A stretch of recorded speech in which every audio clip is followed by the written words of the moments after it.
Thank you very much, Sophia. Good morning to you all. Firstly, I would like to thank the ERA board and the organizers for thinking of me for this presentation. It's a great honor for me. I hope you will find it interesting and useful for the purposes of this conference. And my presentation focuses on the role of intercultural education as an approach to counter social exclusion. And I will address these issues. I will start with an analysis of the reason for which an intercultural approach is necessary today. I will examine the characteristics, the main aspects of an intercultural approach in education, and I will look closer also at the aims and the recipients of intercultural education.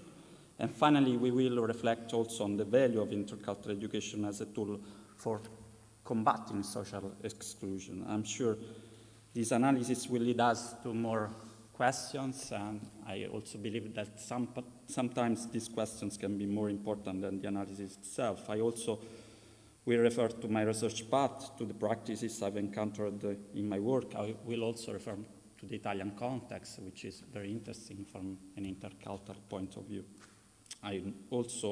This will be a way to give more awareness to where the ERA annual conference takes place this year. So the first question we will look at is why an intercultural approach is necessary today. And to answer this first question, I would like to start from an educator born here in South Tyrol, Alexander Langer. He was born in South Tyrol. He was a cosmopolitan teacher, an activist committed to the causes of interculturalism and the Green Movement. He was a member of the European Parliament. He was raised in a family open to dialogue, and although the historical events in South Tyrol led to the separation between the Italian and German communities, the Langers never allowed themselves to be involved in this ethnic hatred. They enrolled Alexander in an Italian school here in Bolzano, so he would learn to speak both Italian and German. He studied law in Florence, and here he came into contact with important educators, Italian educators involved in the intercultural cause, like the mayor of Florence, Giorgio Lapira, Father Ernesto Balducci, or Don Lorenzo Milani. Here in Florence, he also organized an after-school program based on the voluntary work of university students and mainly attended by the migrants coming from southern Italy. From 1968, he taught history and philosophy here in Bolzano and also in my city, in Rome. Well, in 1983, he came back to Bolzano and he worked with the political movement Altro Sud Tirolo in order to move past the dangerous opposition between ethnic groups in South Tyrol, to put forward what he called the culture of coexistence. With this expression, culture of coexistence, he highlighted how change should not only be legislative, but daily within the civil society, to be pushed through education. And in his attempted decalogue for interethnic coexistence, published in 1994, he explains that we need people who are able to place themselves on the border between communities to promote knowledge, cultural understanding. He says that in such a cultural battles, the importance of mediators, bridge builders, wall jumpers, and border explorers must be stressed. He says we need traitors of ethnic concentration, but not transfugees. And in this regard, an emblematic episode from the life of Langer should be mentioned in order to counteract the practice of ethnic data collection here in South Tyrol. He refused both in 1981 and in 1991 to respond to the census survey that required each citizen of South Tyrol to declare an ethnic group, German, Italian, or Latin. And for him, this was not an act free of consequences. Each choice caused him, in the first circumstances, to lose his job as a teacher, and in the second, this is exclusion from the candidature for mayor of Bolzano. But I believe that this refusal had deep ethical roots, analogous to those expressed in Greek mythology by Sophocles' Antigone. Sophocles tells us that having waged war against Thebes, Antigone's brother was to remain unburied by the order of the new king of Thebes, Creon. Well, Antigone refused to respect the order of Creon, and upon discovery of her act, she was condemned to live the rest of her days imprisoned. But why did she refuse to respect the order of the king? Well, she explained that the prohibition against burying her brother imposed by the king was in contradiction with the superior norms of the god, the unwritten norms of the god, which prevail over those imposed by the man. So Antigone is essentially a dissident between law and ethics, the law and human rights.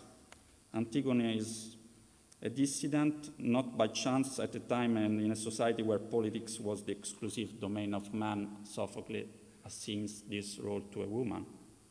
So what do the events of Langer and Antigones have to do with intercultural education? I believe that the radical nature of these examples clears the field of easy formulas that usually reduce the intercultural approach one of compromise, looking for peaceful state of neutrality or even absence of conflict. And instead, their struggles suggest the need for public action, even sometimes the broke with existing norms.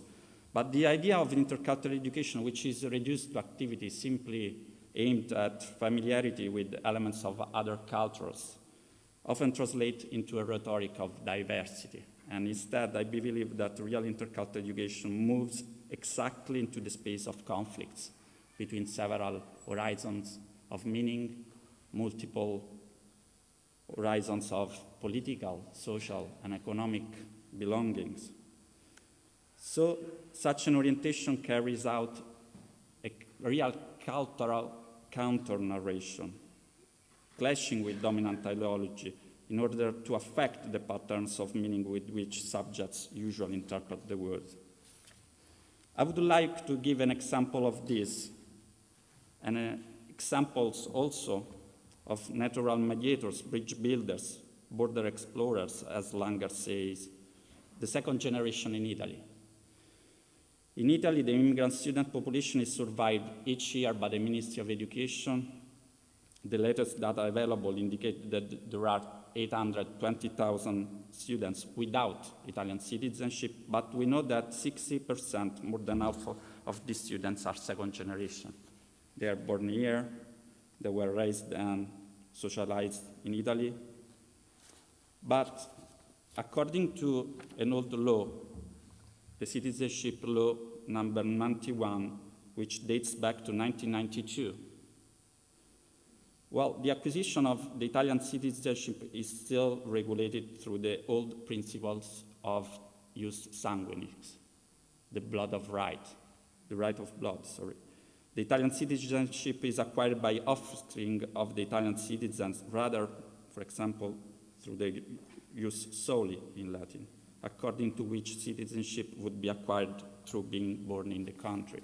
Well, in recent years, a network of associations of second-generation children has promoted a public campaign to demand the reform of citizenship law in order to facilitate the acquisition of citizenship by the second generation. But last year, at the end of 2015, the bill has not been approved by the Italian Parliament. I would like to show you a short video. It's about 5 minutes long, in which second-generation young people talk about themselves. They dream of becoming football players, scientists, policemen. They were born in Italy. They live attend school here, but at a certain point in the video, they are asked, "Do you know you are not Italian?"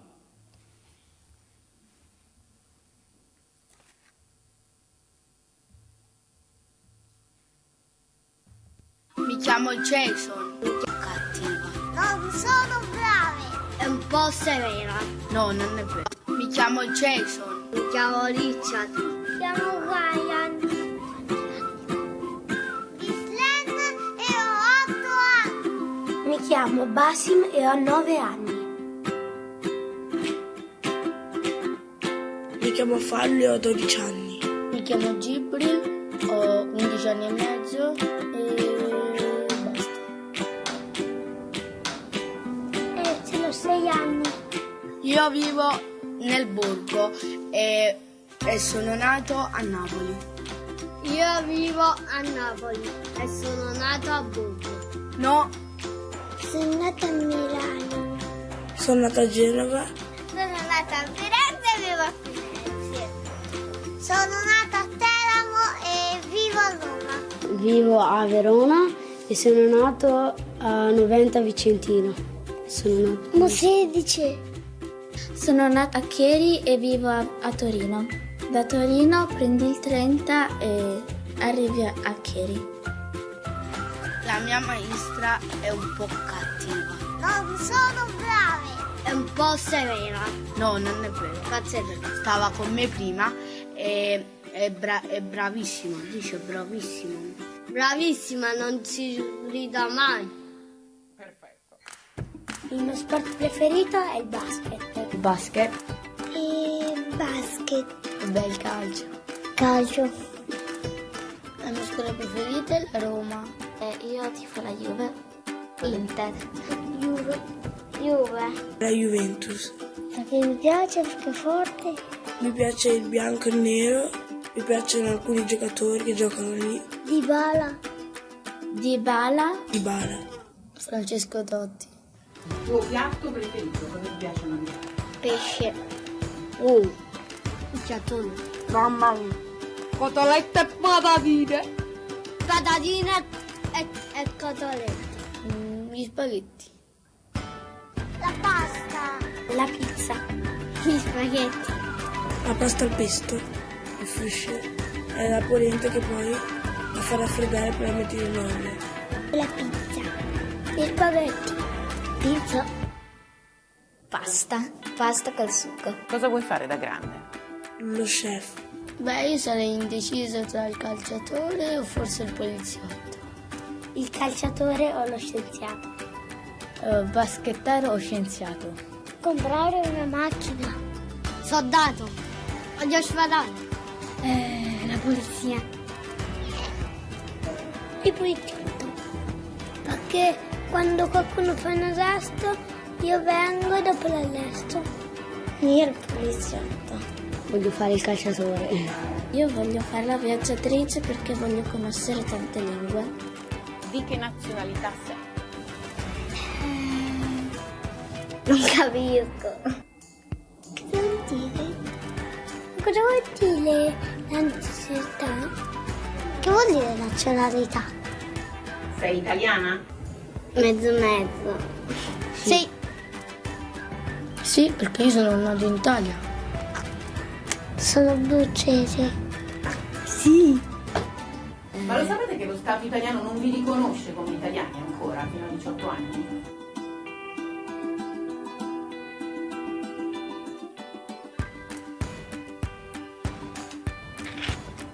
Piccioni picciò. Non vorrei tanto essere. Ti sentiresti uguale a tutti? Tu lo sapevi? Un fastidio.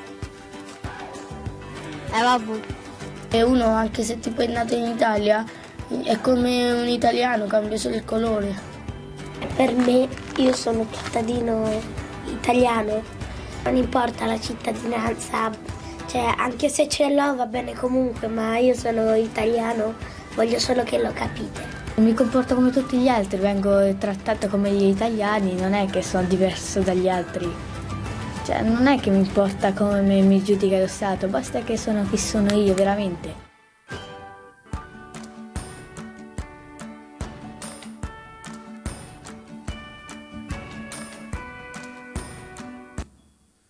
What then is intercultural education in this scenario?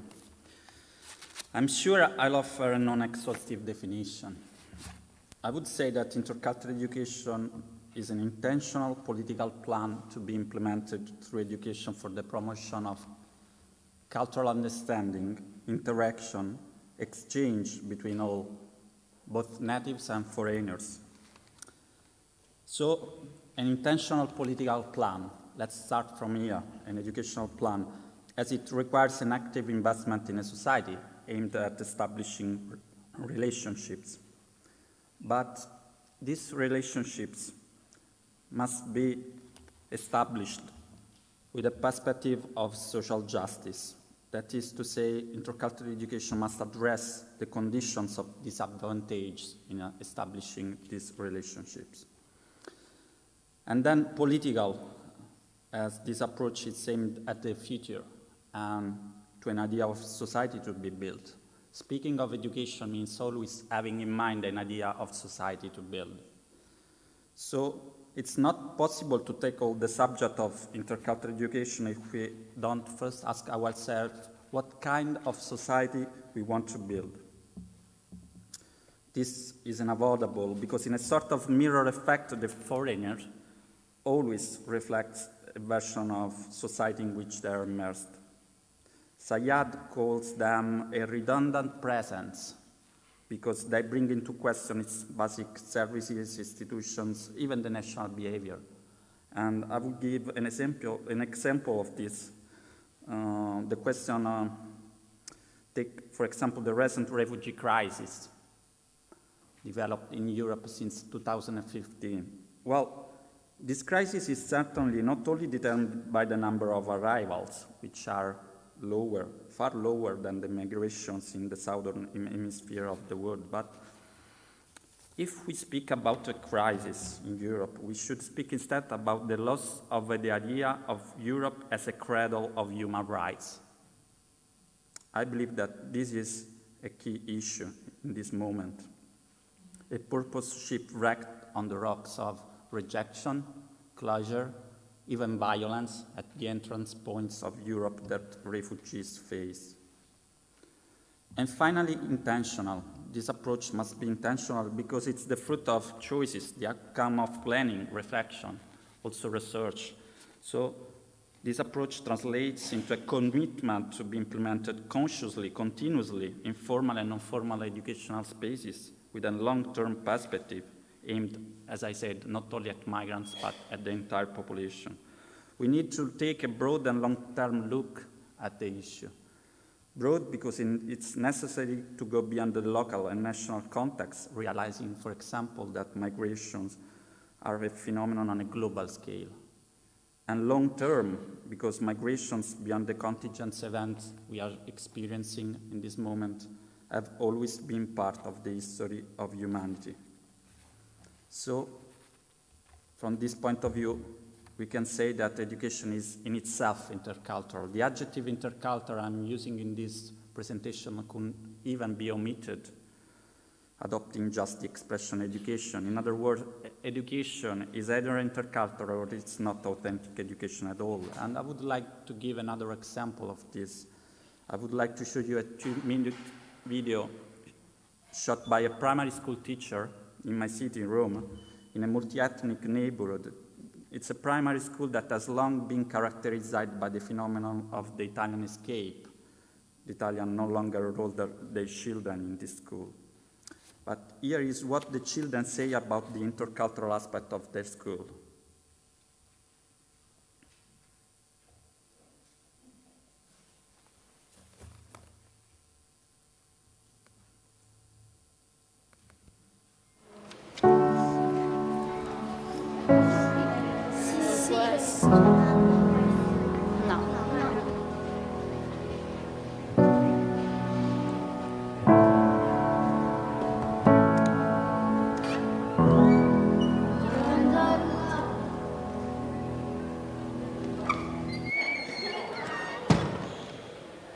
Queste ragazze sono venute qui per porvi delle domande per una ricerca che dovete fare nella vostra classe. Quindi vi prego di rispondere.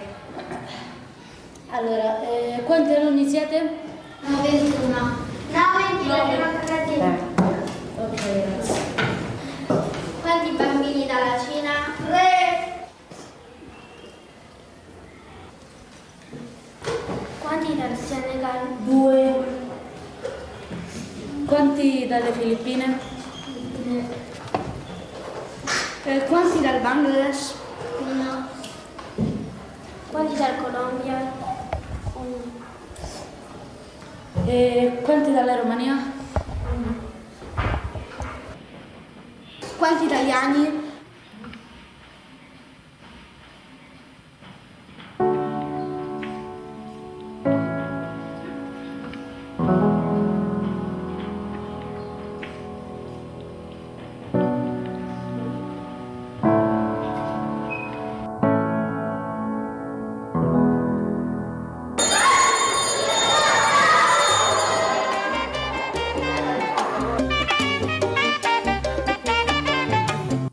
What are the goals of intercultural education in this scenario? Well, to answer this question, it's necessary to note, first of all, that the discourses on intercultural education often refer to difficult realities, work-life situations that pose problems, contradictions in the lives of subjects. The issue of a possible intercultural approach in education often translates into the problem of protecting the dignity and the integrity of human beings. For this reason, I believe we must recognize, first of all, that the immigrant is such in society essentially because he is poor.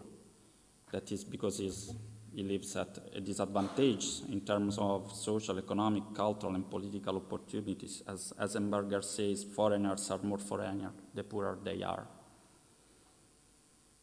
It's the condition of socioeconomic inconvenience very often connected to migration which produces disadvantage, not the cultural difference in themselves very often.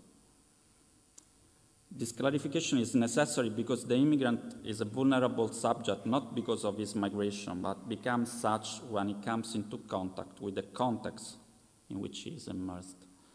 So it's the insertion in this new environment that makes him socially weak. And it's interesting to note how often the problems inherent in social inequalities are relegated to the sphere of ethnic or cultural differences, which tends very often to conceal also the materiality of the historical social forces responsible for the situation of exclusion.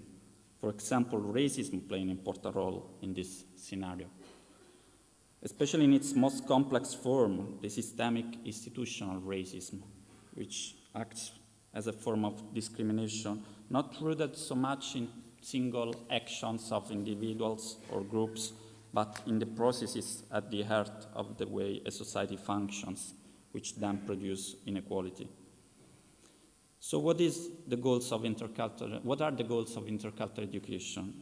Well, the purpose of intercultural education is exactly affecting the educational, cultural, social, economic, and political contexts which make migrants vulnerable. And we must be aware, as Peggy McIntosh says, that among the different systems of differentiation, also formal and informal education play a decisive role. Peggy McIntosh says, I think whites are carefully taught not to recognize white privilege, as males are taught not to recognize male privilege. And I was taught to recognize racism only in individual acts of meanness by members of my group, and never in invisible system conferring racial dominance on my group from birth. So it's useful to have a look at the data of the presence of migrants in Europe and then talk a little bit also about the perception regarding this presence. Well, the Eurostat database gives us a very up-to-date picture of the situation. In absolute terms, the highest number of foreigners residing in Europe were in Germany, United Kingdom, Italy, France, and Spain. And these 5 states represent a total of 3/4 of the overall number of foreigners in Europe. But we know also that the refugee issue is important. The countries with the most refugees are in Germany, France, Sweden, Italy, and Austria. That's a picture of the situation. But contrary to the popular belief, 84% of refugees live in developing countries, in the southern hemisphere of the world. The world's richest countries, and Europe among them, welcome only a little part, 1/5 of the refugees from around the world. while the most consistent flows of refugees come from countries in the southern hemisphere of the world and end up in another nearby country. So it was very interesting to read, with regard to the perception of the Europeans, a report published by the European Commission last April.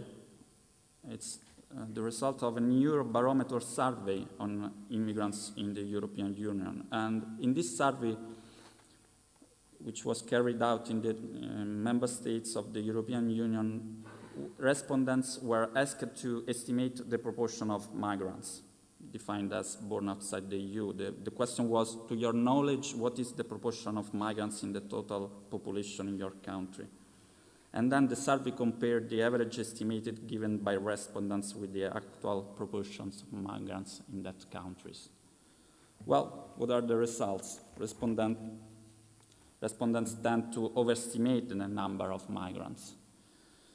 In 19 member states, the estimated proportion of migrants in the population is at least twice the actual proportion. In some countries, the proportion is higher, like in Romania, Bulgaria, and Poland. The estimated proportion of migrants is over 8 times greater than the actual figure. In Slovakia, it's nearly 14 times greater.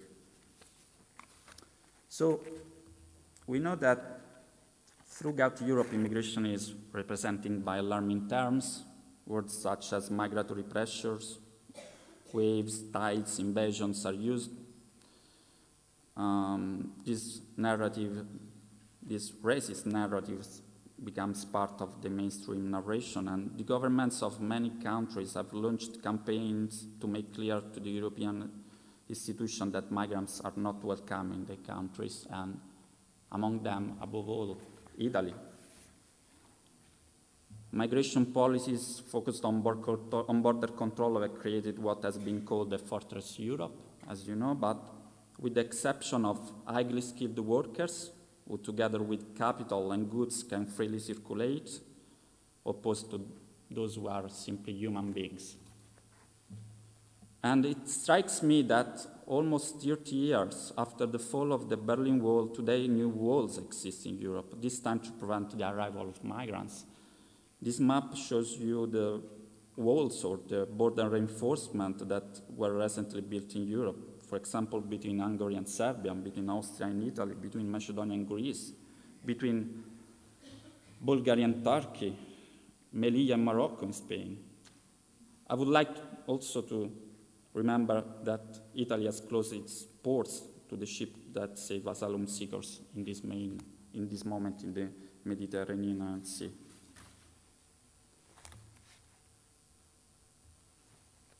So in this scenario, who are the real recipients of intercultural education? A rather superficial interpretation could lead us to believe that this approach is aimed only at migrants. But I believe that intercultural education should be a broader approach involving all natives and foreigners. It would be risky to formulate a one-way request for change with questions addressed only to minorities without the majority being asked to question themselves. We need an interactionist perspective, focusing on a strategy to build interaction, comparison, dialogue, involving both sides of the relationship. And we must remind that intercultural relations are configured essentially in the form of a relationship between a majority and minority, and this has at least 2 consequences. The first is that we have a structurally asymmetric relationship, as power is not equally distributed between these 2 sides, and the second is that the problems that migrants face are also those of the natives. Not only because the latter have the same dilemmas as the former, but also because the problems that migrants face cannot be solved with the policies that are directed only at them. We need to raise the quality of educational, cultural, social services for the most fragile segment of the population, the migrants, to ensure an increase in the quality of the services for the entire population. But in these days, notions of security, integration, duty are used in the public discourse in Europe more than corresponding to rights to present, well, notions that are problem-free. They don't ask anything. They don't involve the native component. So I believe that for this reason, a strong emphasis on education must be implemented, first of all, towards natives. And I would like to give an example of how interculturalism is part of our history, of our daily lives. In 1937, Ralph Linton highlighted this point even with a certain irony, describing in a text the day of the average American citizens who define himself 100% American. And he wrote, "Our solid American citizen awakens in a bed built on a pattern which originated in the Near East, but which was modified in Northern Europe before it was transmitted to America. He throws back his covers made of cotton, domesticated in India, linen, domesticated in the Near East, or silk, discovered in China. All of these materials have been spun and woven by processes invented in the Near East. He puts on his slippers, adapted from moccasin invented by Indians in the eastern woodlands, and goes to his bathroom, whose fixtures are a mixture of European and American invention." So, skipping some pages. On his way to breakfast, he stops to buy a paper, paying for it with coins, an ancient Lydian invention. At the restaurant, his plate is made from a type of pottery invented in China. When our friend has finished eating, he settles back to smoke, an American Indian habit. While smoking, he reads the news of the day, printed in characters invented by the ancient Semites on a material invented in China by process invented in Germany. As he absorbs the accounts of foreign troubles, he will, if he's a good conservative citizen, think an Hebrew God in an Indo-European language that is 100% American. So one wonders how aware of this already intercultural dimension of everyday lives are those who today defend their presumed homogeneous national identity. And an example of this interrogation, critical interrogation, can be made in reference to the Italian context, but I'm sure that a similar analysis could be developed in any other country or with reference to the whole European context. Today, Italy is without doubt multicultural, with about 5 million migrants, more than 820,000 young people with non-Italian citizenship enrolled in the school system. But Italy is not a multicultural country as a consequence of the current phenomenon of immigration. A multicultural perspective has always been part of our history. And I would like to give 3 examples of this. First of all, there is an historical presence of linguistic and cultural minorities. Today, there are 12 minority linguistic groups in Italy, corresponding to about 2.5 million speakers whose mother tongue is a language other than the Italian, like here in Bolzano. Secondly, the story of immigration of Italians to other countries, which represents an extraordinary event. It's estimated that between 1876 to 1988, 27 million Italians had immigrated, 27 million Italians. First to Northern Europe countries, then South America, then North America and Australia. And finally, from the mid-50s and throughout the 60s, the phenomenon of an internal migration from the south to the north part of the country.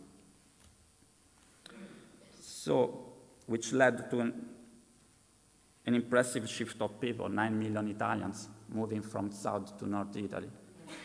So in this scenario, the attempt to present Italy, or I believe any other country, as a culturally homogeneous context cannot be defined in any other terms than totally misleading. But what is striking about these mass experiences, and I call them mass experiences, considering the figures, what is striking is the fact that today they appear mostly forgotten by the Italian population. They are object in many cases of a real collective removal. They appear completely irrelevant to the practices that are adopted in our country towards immigrants. And I would like, speaking of collective removal in Italy, I would like to remember that this year marks the 80th anniversary of the Manifesto of Race.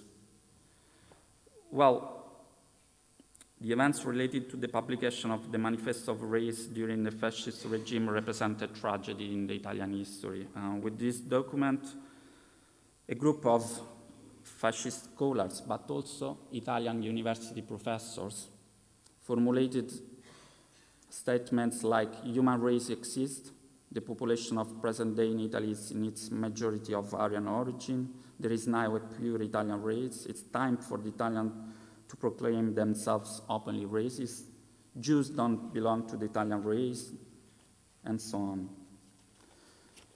And probably this collusion of university professors with the fascist regime represents another tragic episode in our country. In 1931, only 12 university professors, only 12 out of 1,000 reject the oath of loyalty to the fascist regime.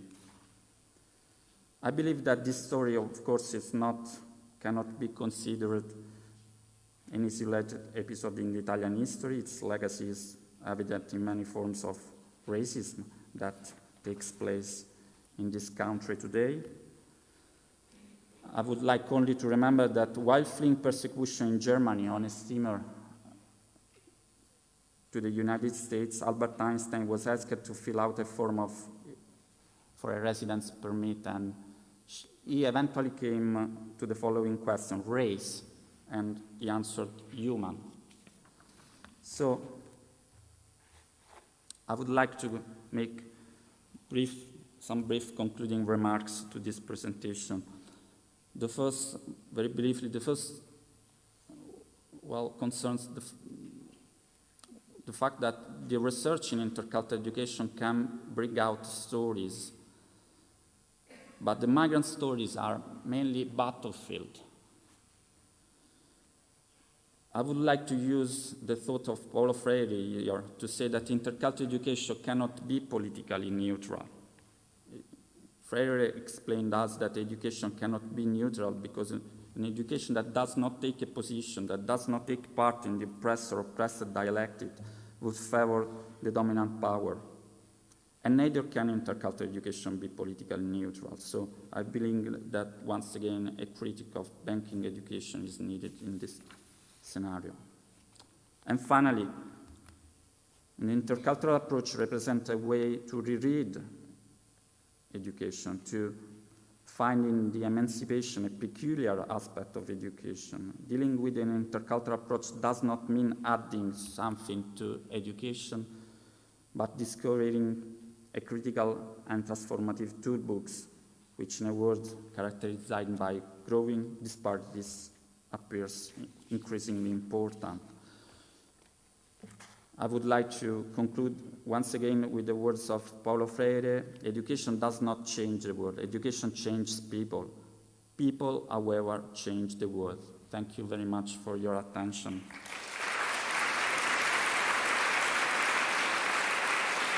Thank you very much.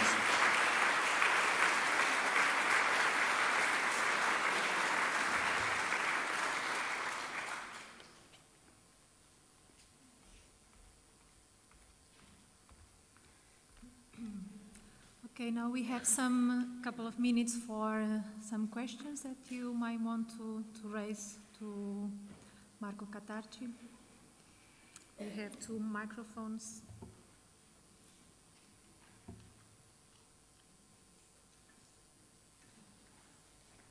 May I show you another video I would like to use for my true conclusion? Just 5 minutes, maybe.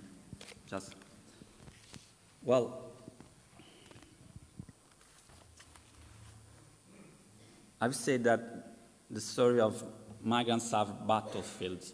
I believe that the intercultural education sometimes may be a rhetoric approach if we don't know the stories of these people. So I would like to show you just 5 minutes this video shot by an NGO. In these days, the NGO are under a real attack in Italy. So I would like to show you this short video.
come out from my country is because of Boko Haram, where they are disturbing our people. I'm from northern Nigeria, from Kaduna State. So I wanted to travel to come Libya to get safe life. Nous venons de la Côte d'Ivoire, le pays, la Côte d'Ivoire. Nous avons quitté le pays parce que notre famille paternelle a voulu nous exciser. L'excision, à cause de l'excision, on a quitté le pays avec l'aide de notre tante.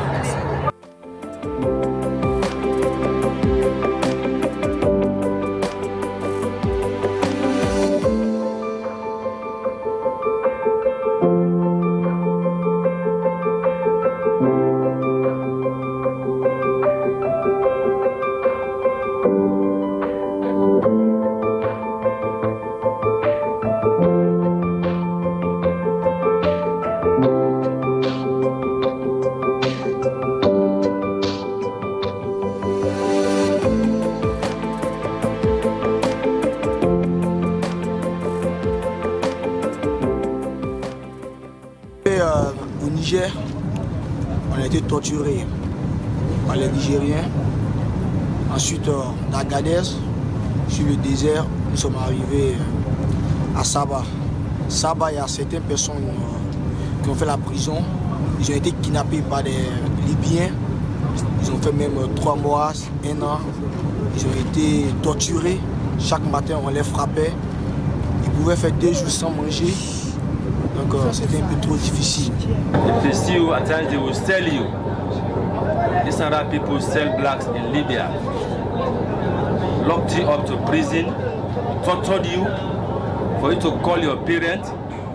Before ever releasing you, you pay $2,000 to release each person when they captured you on the way. Getting to Libya, some mafia took us as hostages.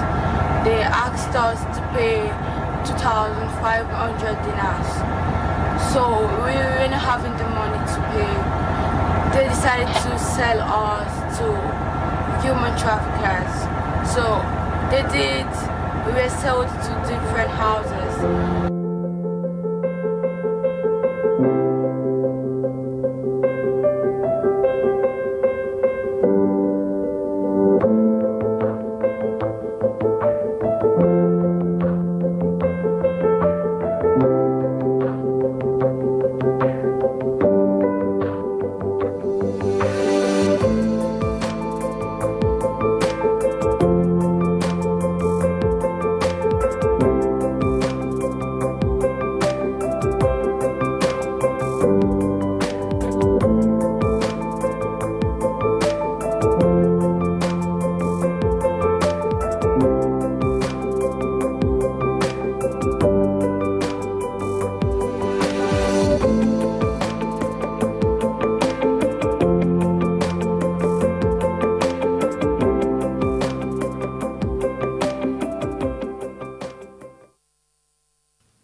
Just to remind you that Italy in this moment has closed its ports to the NGO ships saving people in the Mediterranean Sea.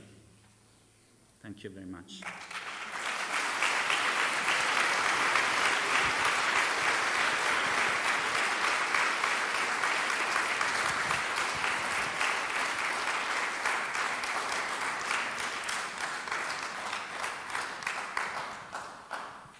Well, this is hard to see. That's why we needed to see often to remind ourselves of things that we already know. But so, still 2 minutes for a question, if you want to make it to the keynote, Marco Catarci.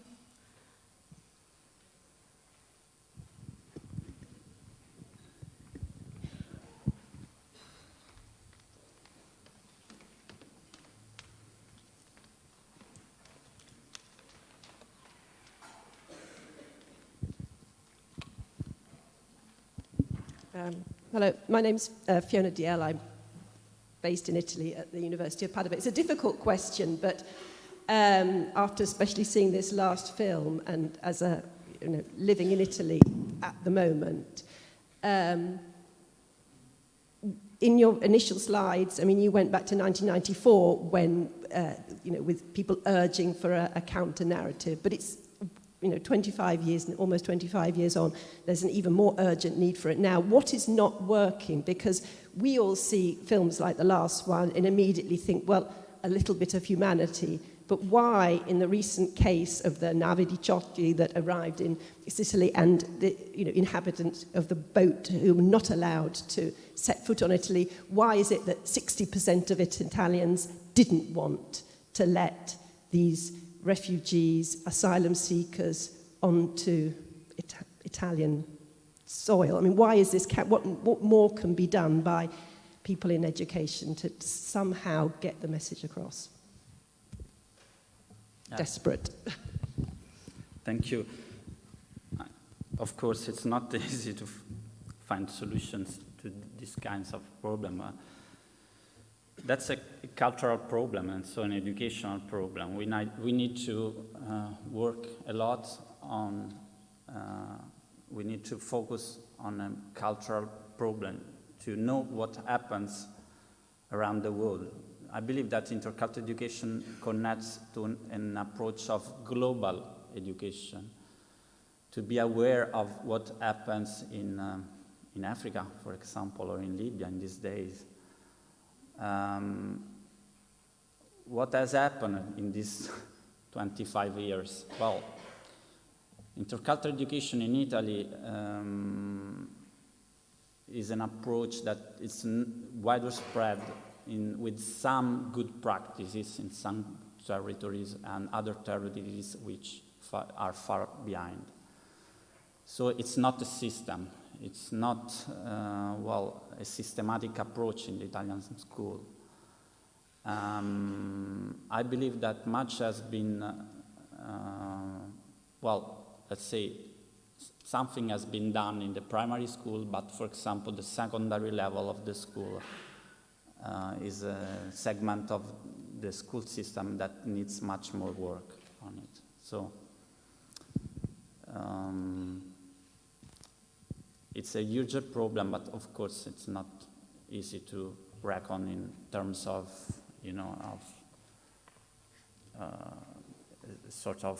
I would say, we need a long-term perspective to tackle this problem.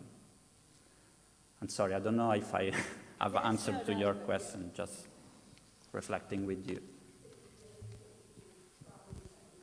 Yeah.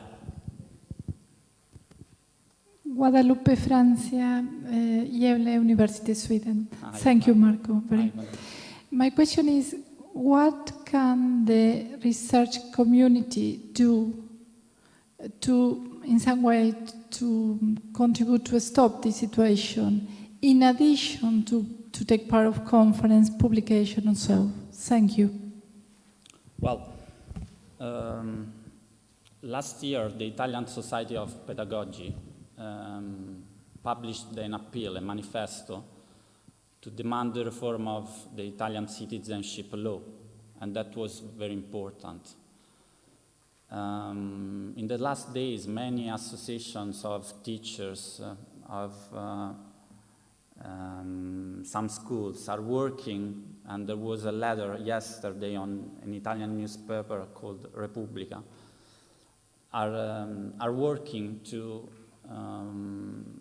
launch a public campaign for an educational effort on the issue of asylum seekers. In this moment in Italy there is a sharply decrease of the number of asylum seekers. They were 150,000 2 years ago. They were 180,000 3 years ago. This year they are only 20,000. So where are they? They are in Libya.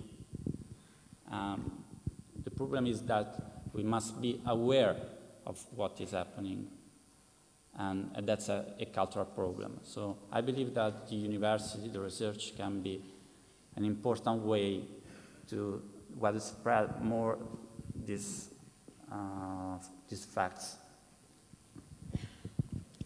Thank you.